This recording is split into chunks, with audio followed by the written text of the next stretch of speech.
Bismillahirrahmanirrahim. Assalamualaikum warahmatullahi wabarakatuh. Alhamdulillahi rabbil alamin.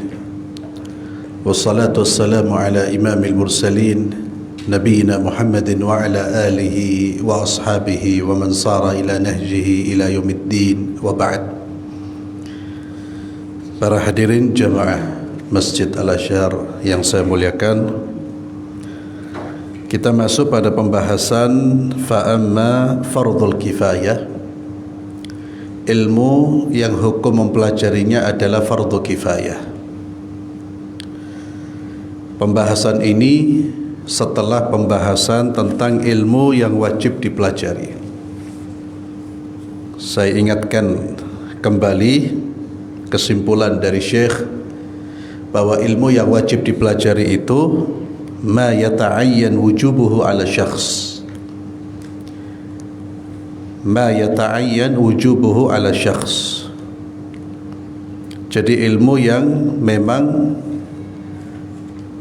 terkait dengan kewajiban seorang hamba, ilmu yang terkait dengan kewajiban-kewajiban seorang hamba. Jika seseorang sudah terkena kewajiban sholat, maka dia wajib belajar tentang ilmu sholat. Ketika seseorang sudah terkena kewajiban zakat, dia wajib belajar tentang zakat. Ketika seseorang sudah terkena kewajiban haji, dia wajib belajar tentang haji, dan seterusnya. Itu ilmu yang wajib dipelajari. Kemudian pembahasan selanjutnya ilmu yang fardhu kifayah. Fardhu kifayah ini tidak wajib dipelajari setiap orang Islam, tapi wajib dipelajari oleh sebagian orang Islam.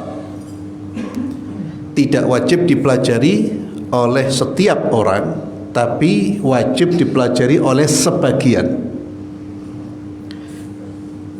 Ilmu yang fardhu kifayah yaitu ilmu yang memang dibutuhkan terkait dengan terkait dengan tegaknya urusan kehidupan dunia. Contohnya seperti apa? Di sini dicontohkan katib, ilmu kedokteran. Idh huwa daruri fi hajati baqa'il abdan ala sihha wal hisab. Karena ilmu ini daruri, sangat dibutuhkan, harus ada. Untuk apa? Untuk melestarikan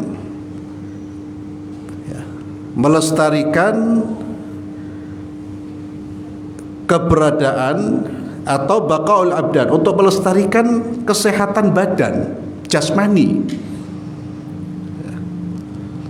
Karena kalau tidak ada orang yang tahu tentang ilmu kedokteran, ilmu tentang masalah pengobatan, itu akan berdampak pada kehancuran generasi. Dan Nabi memerintahkan kita untuk berobat. Penyakit diobati. Kalau tidak ada orang Islam yang mampu mengobati, artinya perintah itu belum terrealisir. Dan kalau seandainya ada pengobatan atau orang yang mengobati di luar orang Islam, itu nanti akan menimbulkan masalah, ya. Walaupun diperbolehkan kita berobat kepada orang di luar Islam, tidak ada masalah. Tapi kalau seandainya orang Islam gak ada yang ngerti masalah itu pasti nanti akan menimbulkan masalah. Ya, bisa jadi dokter-dokter yang tidak mengenal agama itu nanti akan meresepkan resep-resep yang diharamkan di dalam Islam, pamannya. Kemudian diantaranya ilmu tentang hisab, hitung-hitungan. Ini juga fardu kifayah. Umat Islam harus ada yang mengerti, menguasai. Fa innahu daruri fi qismatil mawarith wal wasaya wa ghairiha. Karena ilmu ini daruri, terkait dengan pembagian warisan, wasiat dan yang lain. Maka kalau ada saudara-saudara kita yang belajar ilmu kedokteran, niatkan untuk apa? Untuk membantu. Niatkan untuk menutup kewajiban atau mewakili kewajiban umat Islam yang lain. Demikian pula orang-orang yang ahli dalam bidang hitung-hitungan. Maka kalau niatnya seperti itu, tentunya nanti dia akan mudah memberikan atau mentransfer ilmunya kepada orang lain. Dia tidak akan pelit untuk mentransfer ilmunya, karena memang tujuan awalnya untuk ibadah. Tujuan awalnya untuk menutup pintu atau menutup celah yang ada di tengah-tengah umat Islam. Karena umat Islam belum ada yang ngerti tentang masalah ini, saya perlu belajar. Saya perlu tutup celah ini. Itu dengan niat seperti itu menjadi niat ibadah. Ya, kita belajar ilmu umum kalau niatnya seperti itu adalah itu akan menjadi ilmu yang kita pelajari, aktivitas yang kita lakukan bisa bernilai ibadah. Innamal a'malu binniyat. Sesungguhnya amalan itu tergantung dengan niatnya. Fahadhil ulum law khala al-balad amman yaqumu biha hurrija ahlul balad. Ilmu-ilmu ini kalau di satu negeri dari negeri-negeri umat Islam tidak ada satupun yang memahami, menguasai, maka seluruh penduduknya berdosa. Wa idza qama biha wahid kafa. Kalau ada salah satu dari mereka yang menguasai, maka itu sudah cukup. Wasaqatal fard 'anil baqi. Maka yang lain sudah tidak terkena kewajiban. Dan tidak mengherankan perkataan kita di mana ilmu pengobatan, hitung-hitungan itu termasuk fardu kifayah. Demikian pula kata Syekh bahwa dasar-dasar industri itu juga termasuk ilmu yang harus dikuasai oleh umat Islam. Min furudil kifayah, dia termasuk ilmu yang wajib hukumnya dipelajari ya, dengan kewajiban yang bersifat fardu kifayah. Seperti apa? Kal fallaha, seperti pertanian ya. Agar umat Islam bisa mandiri, pertanian terkait dengan pangan. Demikian pula hiyaka ini, hiyaka atau hayaka, terkait dengan pembuatan baju, pakaian. Bahkan kata Syekh termasuk al-hijamah. Harus ada orang Islam yang mengerti tentang hijamah. Hijamah itu bekam. Karena itu salah satu bentuk pengobatan. Fa innahu law khala al-balad an hujjam, hijab atau hujjam ini, yakni orang-orang yang ahli hijam, orang-orang yang ahli hijamah, maka akan terjadi, akan cepat kebinasaan itu terjadi di tengah-tengah masyarakat. Ya, kita tahu bahwa pada masa-masa dulu ya memang pengobatan tidak ilmu pengobatan tidak sehebat sekarang ya. Kalau dulu itu ya pilihan-pilihannya ya terbatas, dan yang paling populer adalah bekam ya. Intinya apa? Bahwa ilmu yang terkait dengan kemaslahatan manusia, terkait dengan sesuatu yang bisa menegakkan kehidupan mereka, maka ilmu tersebut wajib dipelajari. Tapi wajibnya hukumnya apa? Fardu kifayah ya.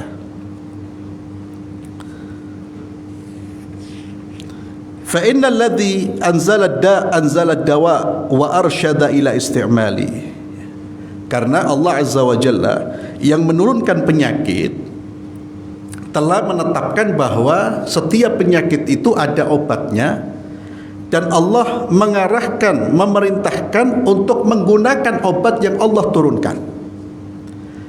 Artinya apa? Umat Islam harus mencari tahu obat dari penyakit.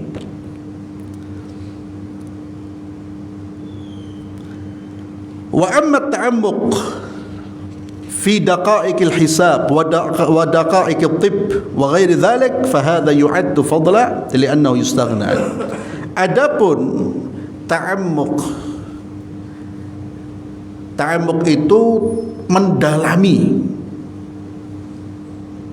fi daqa'iq al-hisab, hal-hal yang detail dari ilmu hitung dan ilmu yang terkait dengan pengobatan dan seterusnya, yakni mendalami sesuatu yang sangat-sangat detail, ya, maka ini dianggap sebagai hal yang fadlah, yakni kelebihan yang mana tidak diperlukan. Ini kata Syekh. Namun di dalam catatan kaki di sini, ja'a fi ta'liq Syaikhain Syuaib wa Abdul Qadir Al-Arnaud, ya, dalam ta'liqnya masyayikh, ya, dua masyayikh ini, Syekh ini Abdul Qadir Syuaib dan Abdul Qadir, yang suka meneliti hadis, ya.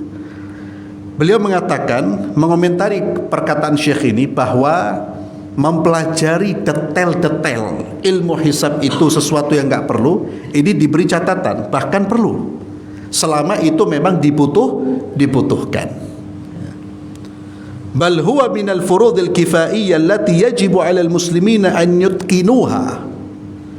Dalam catatan kakinya, bahwa itu termasuk ilmu yang wajib dipelajari, yang hukumnya fardu kifayah, yang harus dikuasai oleh umat Islam.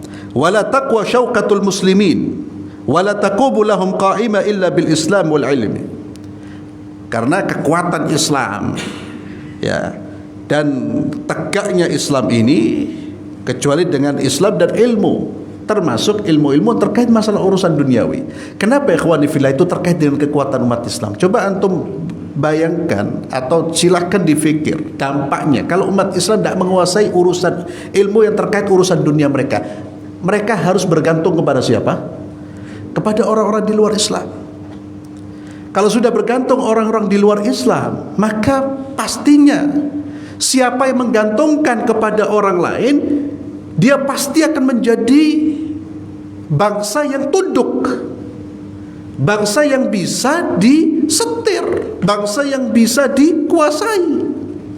Kalau semua kita bergantung keluar, urusan pangan, urusan masalah industri pangan, industri apapun yang memang dibutuhkan, kita bergantung keluar, ya seperti sekarang. Akhirnya menjadi umat yang mudah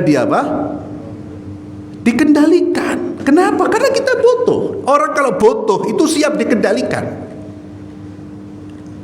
Jadi penjelasan yang bagus, yang meluruskan, ya, pemikiran yang mengatakan ilmu itu seolah-olah hanya ilmu agama saja. Umat Islam semuanya ke agama semua.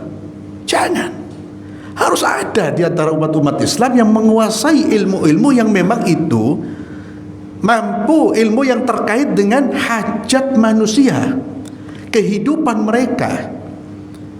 Harus ada yang menguasai. Kalau tidak, akhirnya bergantung kepada pihak lain. Dan itu sudah terbukti. Negara yang bergantung kepada negara lain, dia akan menjadi budak bagi negara tersebut. Siapa yang bergantung, yang membutuhkan orang lain, dia merasa butuh dengan orang lain, maka orang lain dia akan menjadi apa? Menjadi budak, pengikut. Maka salah satu kekuatan, maka tidak salah kata Syekh, itu ilmu-ilmu seperti ini menguatkan posisi umat Islam. Kalau ilmu tidak punya, kita tidak ada posisi di tengah-tengah masyarakat dunia. Maka beliau memberikan catatan kaki dari perkataan bahwa mempelajari detail-detailnya pun kalau itu bermanfaat, yaitu bagian dari ilmu yang fardu kifayah. Waqad yakunu ba'dul ulum mubahan. Sebagian ilmu ada yang mubah, boleh dipelajari, tidak masuk dalam kategori wajib, sunnah, ya, dia hanya mubah, boleh. Seperti ilmu yang terkait dengan sastra, ilmu yang terkait dengan asy'ar, syair. Selama syair-syair tersebut bukan syair-syair rendahan, termasuk juga ilmu yang terkait dengan sejarah bangsa-bangsa. Demikian pula ada ilmu yang haram dipelajari, tidak boleh dipelajari, tercela, ilmu yang tercela, yaitu ilmu tentang sihir, ya. At-talasmat, at-talasmat, ya. At-tilasmat, at-tilasmat. Di sini dikatakan at-tilasmat bi kasri ta wa fathil lam. At-tilasmat wa fathil lam al-khafifa, at-tilasmat. Wa qad tushaddad, ya. Terkadang diberi tasydid wa sukunis sin, yaitu ilmu yang dipraktekkan untuk mengundang ruh-ruh, ya ilmunya para dukun, ada haram. Demikian pula ilmu-ilmu yang semisalnya talbisat, ya. Ini haram dipelajari. Maka kalau disimpulkan ada ilmu yang dianjurkan, ada ilmu yang diperintahkan. Yang diperintahkan itu ada yang wajib secara individu, ada yang fardu kifayah, ada yang kalau fardu kifayah ada yang sunnah pastinya, ada yang mubah, dan ada yang ilmu yang haram dipelajari. Adapun ilmu syar'iyah, ilmu syar'iyah itu ilmu yang sumbernya dari wahyu. Ilmu syar'iyah, maka semua ilmu tersebut terpuji dan terbagi menjadi usul, prinsip, cabang, pendahuluan, dan penyempurna. Adapun prinsip seperti Al-Quran, ilmu tentang sunnah Rasulullah SAW, ilmu terkait dengan ijma'ul ummah, kesepakatan yang sudah disepakati oleh umat, wa athari sahabat, athar dari para sahabat Rasulullah SAW, itu prinsip. Disebut prinsip kenapa? Karena menjadi referensi utama. Referensi Islam, referensi utama umat Islam itu apa? Al-Quran, hadis, ijma'. Ijma' itu kesepakatan para ulama, termasuk athar, ya, apa yang diriwayatkan dari para sahabat Rasulullah sallallahu alaihi wasallam. Kenapa kita butuh dengan penjelasan para sahabat Rasulullah sallallahu alaihi wasallam? Karena mereka yang paling faham dengan Al-Quran dan hadis. Kenapa mereka yang paling faham? Karena mereka yang langsung menghadapi, mendengar, dan karena urusan mereka, peristiwa yang terjadi di tengah-tengah mereka, Al-Quran dan hadis itu diturunkan. Mereka yang paling faham. Maka kalau beragama itu, ketika kita memahami nas, yang pertama kali kita merujuk kepada pemahaman siapa? Mereka. Itulah yang diingatkan oleh Imam Ahmad bin Hanbal rahimahullah ta'ala. Jangan sampai kita memahami nas, tidak ada pandangan atau penafsiran dari mereka, satu pun tidak ada yang menafsirkan seperti penafsiran kita, berarti penafsiran kita salah. Kata Imam Ahmad, jangan sampai engkau berpendapat dengan pendapat yang tidak ada athar, tidak ada pendahulunya. Dan itu salah satu kita menimbang ini benar apa tidak, Pak. Ada orang melakukan amalan-amalan tertentu, dalilnya ada, maka dilihat apakah memang dalil ini relevan dengan amalannya. Terkadang orang memaksakan dalil untuk menjustifikasi amalan yang mereka lakukan. Dan kalau ditelusuri ternyata pemahaman dari dalil itu, kalau dilihat dari pemahaman ulama-ulama, tidak seperti yang difahami oleh orang yang bersangkutan. Maka di sini Syekh menyebutkan atharus sahabah. Jadi riwayat-riwayat dari para sahabat Rasulullah sallallahu alaihi wasallam. Demikian pula yang dimaksud dengan al-furu' ma fuhima min hadhihi al-usul. Yang dimaksud dengan cabang-cabang itu adalah ilmu yang menghantarkan kita bisa memahami prinsip-prinsip ini. Min ma'anin tanabbahat lahal uqul hatta fuhima min al-lafdh al-malfudh wa ghairi. Jadi ilmu yang menghantarkan kita bisa memahami nas-nas ini, sehingga orang bisa memahami nas dengan benar. Memahami nas dengan benar. Quran dan hadis, ikhwani fillah, itu difahami melalui apa? Melalui kaedah-kaedah, melalui metodologi yang sudah ditetapkan. Kalau kita tidak memahami sesuai dengan metodenya, kita bisa tersesat. Sehingga ada ilmu, kalau kita belajar syariat, ada ilmu usulul hadis, ada ilmu usulul fiqh, ada qawaid fiqhiyah. Jadi fikih ada ilmu usulul fiqh, ilmu usul itu terkait bagaimana cara kita memahami, bagaimana kita bisa bagaimana kita bisa memahami nas-nas ini sehingga tepat kesimpulan kita. Jadi menyimpulkan nas, menyimpulkan Al-Quran dan hadis itu ada ilmunya. Sehingga kenapa kita orang ini Pak, disuruh ngikuti imam, Pak? Karena kita belum punya perangkat untuk memahami. Sehingga kalau kita belajar fikih disuruh ikut, pelajari dari satu mazhab, itu lebih selamat. Karena imam-imam kita, mereka sudah mampu, kita belum mampu. Ibaratnya kita sekolah ini membaca segala sesuatu dengan penjelasan guru. Kalau disuruh baca langsung antum bingung. Itu gunanya bermadhab. Bermadhab itu bukan tujuan tapi wasilah, sarana kita mencapai kebenaran. Saya tidak mau madhab, saya tidak mau pakai madhab imam siapa, saya langsung Quran dan hadis. Sesat orang ini, Pak. Pasti bocong ngawur kabeh. Seperti orang-orang Khawarij, karena tidak mengikuti ulama-ulama yang mumpuni, akhirnya mereka menafsirkan Al-Quran salah. Fatalnya penafsiran mereka membuat mereka justru memerangi umat Islam. Jadi mereka memerangi umat Islam itu dengan Quran. Itu Khawarij, Pak. Akibat tidak memahami nas Al-Quran dan hadis sesuai dengan kaedah-kaedahnya. Itu bahayanya kalau kita belajar. Makanya kalau di pesantren itu antum kalau belajar fikih selalu belajar fikih madhab. Ya kalau di Indonesia biasa pesantren tradisional fikih Syafi'i. Kalau di Saudi yang dipelajari di sekolah-sekolah fikih Hambali, ada madhabnya. Jangan kemudian tidak mau pakai madhab, saya langsung Quran dan hadis. Loh, kita orang kadang-kadang baca bahasa Arab ini keliru-keliru, Pak. Keliru-keliru. Iki fathah apa kasroh? Itu gunanya kita bermadhab. Jadi bermadhab itu agar kita tidak salah. Madhab itu kan sudah ada imamnya, ada gurunya di situ. Antum belajar.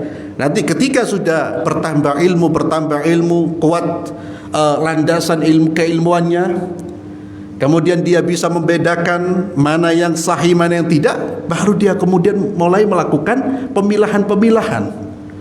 Ya. Karena dia punya sandarannya. Jangan baru ya, maka ketika kita sampaikan ini madhab fulan, lalu ada orang mengatakan, Ustaz saya mau langsung dalil. Tak ngerti berarti dia. Ini orang tak ngerti. Dikiranya pendapat madhab, pendapat imam itu tanpa dalil. Tidak ada pendapat imam yang tanpa dalil, tidak ada. Tanpa dalil tidak ada. Kalau kita mengatakan ada pendapat imam tanpa dalil, dia ngomong tanpa dalil, kita telah menistakan dia. Na'udzubillah, imam berpendapat tanpa dalil berarti lancang dia. Tidak ada, Pak. Dalilnya itu bisa nas yang sarih, dalilnya itu bisa qiyas, dalilnya itu bisa athar sahabah, dalilnya itu bisa mafhum, dalilnya itu bisa istihsan. Intinya ada dalil. Jadi kalau ada orang mengatakan jangan pakai pendapat imam, saya langsung pakai Quran dan hadis. Ketika kita sampaikan ini pendapat Syafi'i, saya mau dalil langsung, Ustaz. Pendapatnya Syafi'i itu keluar dari dalil, dalil dakwani pendapat kayak kita orang, Ustaz. Kalau kita orang tidak ada dalil ngomong, ya. Tidak ada dalil berpendapat. Tidak tahu belajar sudah kasih fatwa. Oh, tidak apa-apa. Ini masalah tidak apa-apa. Ya. Kadang fatwanya keluar sambil nyeruput dukhon. Ya. Ya. Bicara agama ini, bicara agama persoalan besar yang kalau seandainya di zaman Umar bin Khattab, Umar itu akan mengumpulkan sahabat-sahabat besar untuk membahas masalah ini. Sekarang kita tidak ada masalah besar, Pak. Dalam urusan apapun setiap orang berkomentar. Urusan agama setiap orang berkomentar. Di warung kopi, Pak. Padahal tidak tahu duduk di majelis ilmu, wala belajar di pesantren, wala syai'. Itu terkait dengan al-furu'. Kemudian sebagaimana difahami dari sabda Rasulullah SAW, la yaqdil qadhi wa huwa ghadban. Seorang hakim itu tidak boleh memutuskan perkara ketika dia marah. Maka difahami dari hadis ini bahwa seorang hakim juga tidak boleh memutuskan ketika dia lapar. Kalau dalam kondisi marah, dia tidak boleh memutuskan keputusan. Kenapa? Karena kondisi marah itu membuat orang itu terkadang kehilangan akal sehatnya. Dia sudah tidak mampu lagi untuk memilah dengan akal sehatnya. Tapi yang dia lakukan, dia menentukan dengan emosinya. Orang kalau bicara dengan emosi, banyak kelirunya. Antum kalau sudah marah lalu memutuskan keputusan, itu pasti baik kelirunya. Nanti pasti disesali. Ya Allah, iya. Kenapa? Karena ketika antum memutuskan keputusan, yang berbicara bukan akal, bukan hati, emosi. Emosi itu membawa kepada perbuatan yang tidak terukur. Hakim tidak boleh memutuskan dalam kondisi marah. Marah dalam keadaan marah yang menghilangkan apa? Akal sehatnya. Maka kata para ulama, difahami dari hadis ini, demikian pula orang dalam keadaan lapar, sangat lapar, jangan ngasih keputusan, bahaya. Ya. Bisa-bisa keputusannya nggak karu-karuan karena dia lebih memikirkan apa yang sedang dialami, ya. Lapar yang sedang dialami. Kemudian ilmu yang terkait dengan muqaddimat, yakni pendahuluan, ya, pembuka, yaitu ilmu-ilmu alat seperti ilmu nahwu, ilmu bahasa, itu termasuk ilmu alat. Dan ilmu ini dianjurkan untuk dipelajari, terutama bagi mereka-mereka yang berkecimpung dalam dunia fatwa. Itu tidak bisa ditawar-tawar lagi. Bahasanya bukan hanya mampu berbahasa Arab, berbicara, tapi mampu menguasai grammar dari bahasa Arab. Harus itu. Ilmu nahunya, balaghanya, ya kita belum sampai. Kadang-kadang baca-baca ini keliru, Pak. Ya, kadang-kadang keliru itu.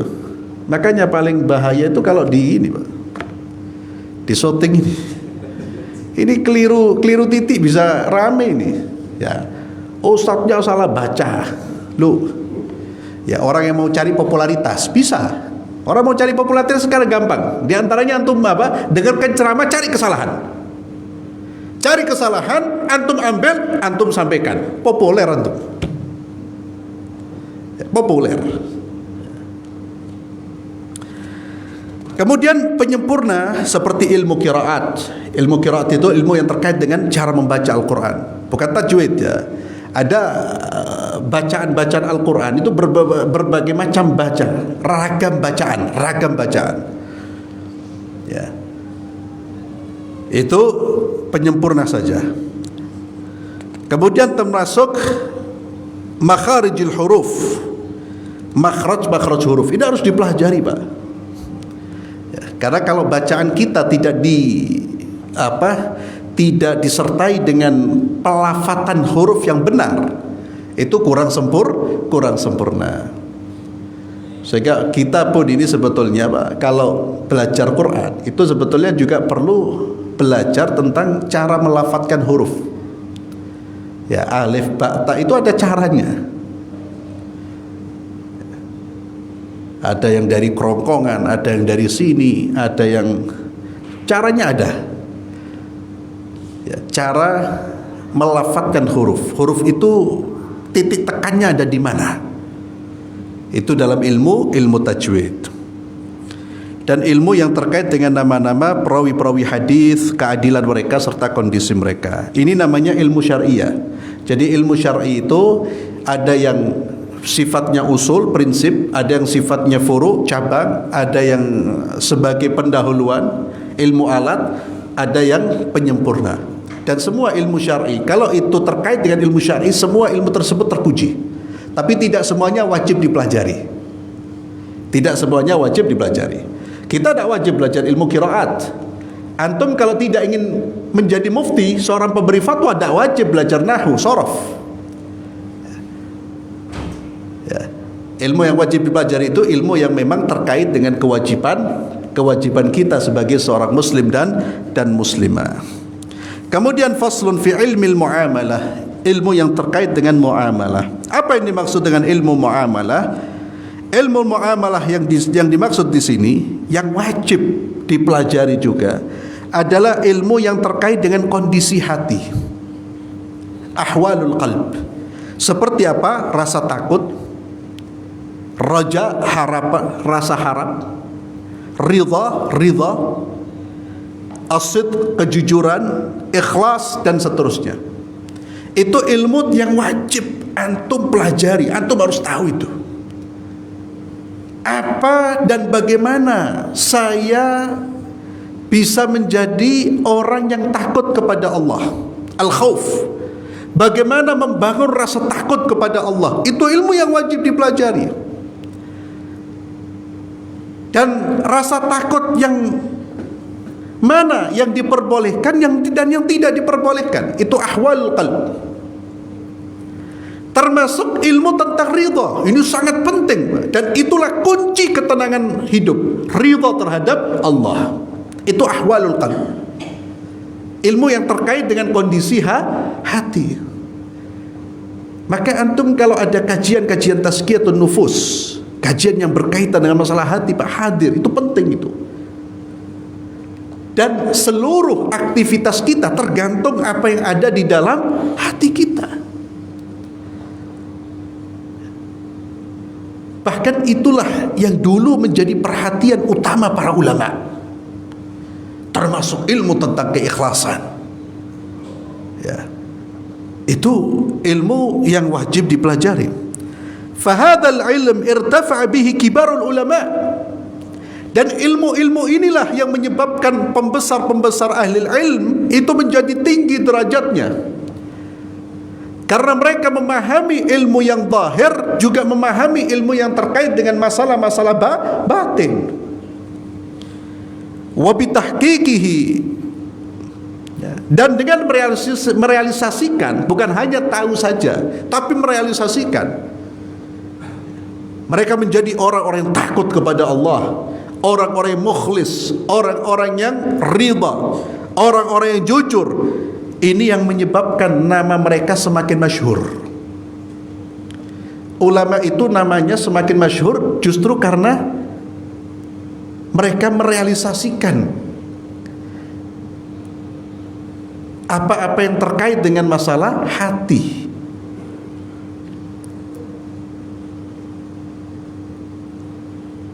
Imam Ahmad Ibn Hanbal rahimahullah dan para imam-imam yang lain itu menjadi ulama yang sampai hari ini dikenang namanya, ilmunya dipelajari, madhabnya diikuti.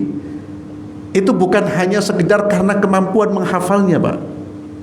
Karena ada ulama mungkin yang lebih banyak hafalan hadisnya, mungkin Imam Syafi'i mungkin ada yang lebih alim, tapi mereka dikenal bukan dari situ. Itunya hebat, namun yang lebih hebat apa?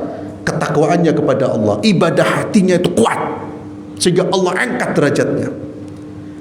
Dan inilah yang menyebabkan orang-orang yang hebat dari aspek keilmuan hilang nama mereka di telan masa karena keikhlasan. Imam Malik rahimahullah ketika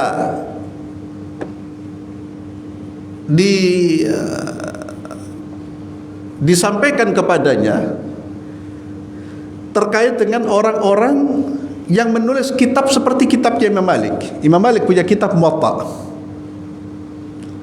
Imam Malik punya kitab Muwatta. Ya. Muwatta ini sumber fikihnya Imam madhab Maliki. Entah berapa hadis di dalamnya itu. Berapa? Itu dihafal oleh Imam Syafi'i waktu kecil, sudah dihafal itu. Kitab Muwatta dihafal. Ya. Jadi antum jangan remehkan imam-imam ya akhi. Mereka ini Qur'annya, hadisnya itu sudah di kepala. Kalau kita orang di luar kepala memang betul, di luar semua. Ya. Kalau mereka dalam, ya.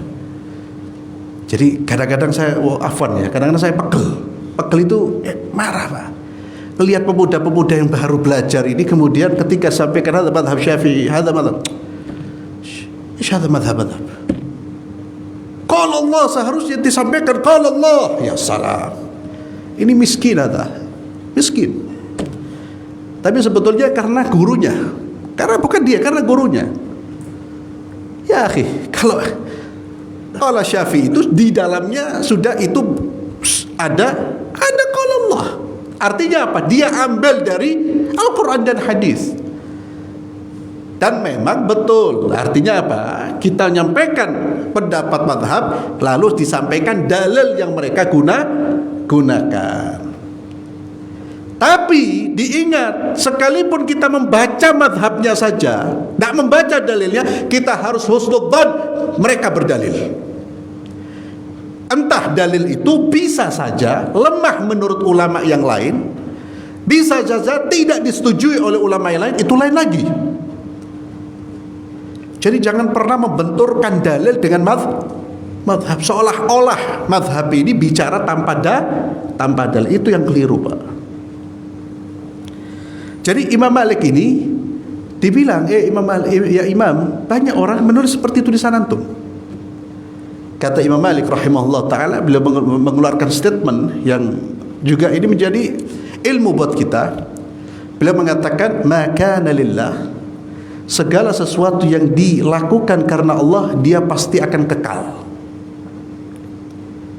Dia pasti akan kekal. Dan ternyata kitabnya Imam Malik yang hari ini dipelajari, diikuti, bahkan menjadi madhab. Tulisan-tulisan yang sama seperti tulisannya Imam Malik sudah tidak disebut lagi. Jadi apa yang membuat nama seseorang itu tetap kekal? Ada dari sini Pak, ikhlas. Itu ilmu tentang muamalah. Yang dimaksud kata ulama, muamalah ini bukan dalam pengertian fikih sekarang. Kalau fikih sekarang muamalah itu terkait jual beli. Tapi kalau ulama-ulama dulu menyebut muamalah itu terkait dengan ahwalul qulub. Ini yang kemudian kata Syekh, wa bi tahqiqihi ishtaharat adhkaruhum ka Sufyan ats-Tsauri, seperti Imam Sufyan ats-Tsauri, Abu Hanifah, wa Malik, wa Syafi'i, wa Ahmad. Ya, mereka menjadi masyhur, terkenal, diagungkan, dimuliakan, nama mereka tercatat sebagai ulama-ulama besar sampai hari ini dan insya Allah sampai hari kiamat. Disebabkan apa? Rasa takut mereka, keikhlasan mereka. Imam Ahmad bin Hanbal itu kalau jalan Ustaz, ini ulama yang tidak senang popularitas Pak, tapi populer. Dia sudah menjauh dari popularitas, tapi tetap Allah angkat namanya. Itu berbeda dengan orang yang memang sejak awal cari popularitas. Imam Ahmad itu, ini imam besar ya. Dia menulis kitab Musnad Imam Ahmad. Nanti dilihat Pak, berapa hadis itu. Kita jangan hafal, baca saja insyaallah untuk dah khatam sampai mati. Itu dia hafal itu Imam Ahmad.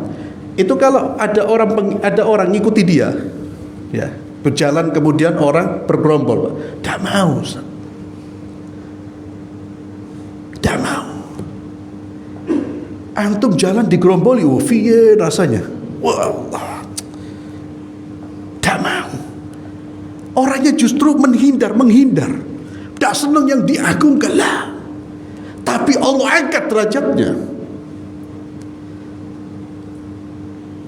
Seperti salafus saleh Abdullah bin Mas'ud itu, kalau dia jalan ada orang ngikuti, Kan biasanya orang senang ngikuti ustadz, ya.